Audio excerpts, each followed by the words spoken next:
జై శ్రీరామ్. నమస్తే అండి అందరికీ, నేను మీ వెంకటేష్. ఎలా ఉన్నారు అందరూ? మీ అందరికీ దీపావళి శుభాకాంక్షలు. మీకు ఛానల్లోని వీడియోస్ నచ్చుతాయని ఆశిస్తున్నాను. దయచేసి సబ్స్క్రైబ్ చేసి మీ ఫ్రెండ్స్కి షేర్ చేయండి. దీని ద్వారా ఇలాంటి మరికొన్ని వీడియోస్ మీ ముందుకు తీసుకురాగలను. మరి ఎందుకు ఆలస్యం, ఈరోజు మనం తెలుసుకోబోతున్నాము పల్లెటూరులోని సాంప్రదాయాలు మరియు దేవత ఉత్సవాలు గురించి. మనం పల్లెటూరిలో అనేక రకాలైన ఉత్సవాలు మరియు సంప్రదాయాలను చూస్తూ ఉంటాము.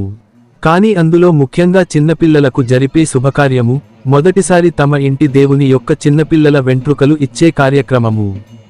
ఇది మన పల్లెటూరులలో ప్రత్యేకంగా జరిపే ఒక గొప్ప ఉత్సవం. దీనికోసం ఎంతో శ్రద్ధగా వారి ఊరిలోని దేవాలయాల దగ్గర అలంకరణలు చేసి, జాతర వాతావరణంలో ఉత్సవాలు జరుపుతారు. ఎక్కడెక్కడ నుండినో వారి బంధువులను పిలుస్తారు. అనేక రకాల పిండి పదార్థాలతో ఆ రోజు అందరిని తృప్తిపరుస్తారు. పల్లెటూరి వారి జీవన విధానము మరియు దైవార్చన ఈ పండుగలో స్పష్టంగా కనిపిస్తాయి. వారి ఇంటి దేవుడు ఎంతో ముఖ్యంగా కొలుస్తారు.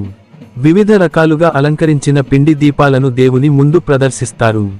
అక్కడి పూజారి వాటిని దేవుని రూపంగా పూజిస్తారు.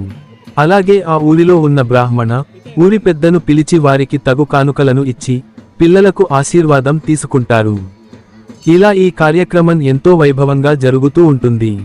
కానీ పూర్వకాలం నుంచి వస్తున్న ఈ సంప్రదాయంలో కొన్ని విషయాలు మనం ఆలోచించాల్సిన అవసరం ఉంది. ఎందుకంటే అమ్మవారికి మూగజీవాల బలిదానం అనేది నాకు ఎంతో బాధ కలిగించే విషయానికి. ఇది సంప్రదాయం అయినప్పటికీ, ప్రాణుల బలి ఇవ్వడం చాలా దురదృష్టకరమైన విషయానికి. ఎంతో ఆనందంగా జరిపే ఉత్సవంలో ఒక ప్రాణాన్ని బలి ఇవ్వడం మనసును కలిచేస్తుంది. ఇది వారి సంప్రదాయంలో భాగమైన, మనం దీన్ని మార్చే ప్రయత్నం చేయాలి. ఇతర విషయాలలో మాత్రం ఈ సంప్రదాయాలు మనకు ఎన్నో విలువైన పాఠాలను నేర్పిస్తాయి. ఎక్కడెక్కడ నుండి వచ్చిన బంధువులు, స్నేహితులు, ఊరివారు కలిసి పండుగ వాతావరణం సృష్టించడం, పెద్దలను గౌరవించడం, మామ అల్లుడు బంధం, అక్క తమ్ముడు, అన్న చెల్లెలు అనుబంధాలు, ఆప్యాయతలు ఇవన్నీ ఈ కార్యక్రమాల్లో మనం చూడవచ్చు. పల్లె సంప్రదాయాలు మనకు గుర్తు చేస్తూ, మన సంస్కృతిని నిలబెడతాయి. లక్షలు ఖర్చు చేసి హోటళ్లలో లేదా ఫంక్షన్ హాల్స్లో కార్యక్రమాలు చేయడం కంటే, మన ఇంటి దేవుని ఆశీస్సులతో, పెద్దల ఆశీర్వాదంతో పల్లెలో జరిపే ఈ శుభకార్యాలు ఎంతో పవిత్రంగా ఉంటాయి. ఇది మన సనాతన ధర్మంలో మాత్రమే కనిపించే అద్భుతమైన హైందవ సంప్రదాయం. పల్లె మనకు గుర్తుకు తెచ్చే మర్చిపోలేని జ్ఞాపకం. జీవితాంతం మనసులో నిలిచిపోయే తీపి జ్ఞాపకం. మరి ఫ్రెండ్స్, మీ మేనమామను కూడా అడగండి, మీ పుట్టింటికలు ఎలా జరిగాయని. మీకు గుర్తుంటే కామెంట్స్లో చెప్పండి. ఈ వీడియో నచ్చినట్లయితే షేర్ చేసి సబ్స్క్రైబ్ చేయండి. ధన్యవాదాలు. నేను మీ వెంకటేష్. జై శ్రీరామ్.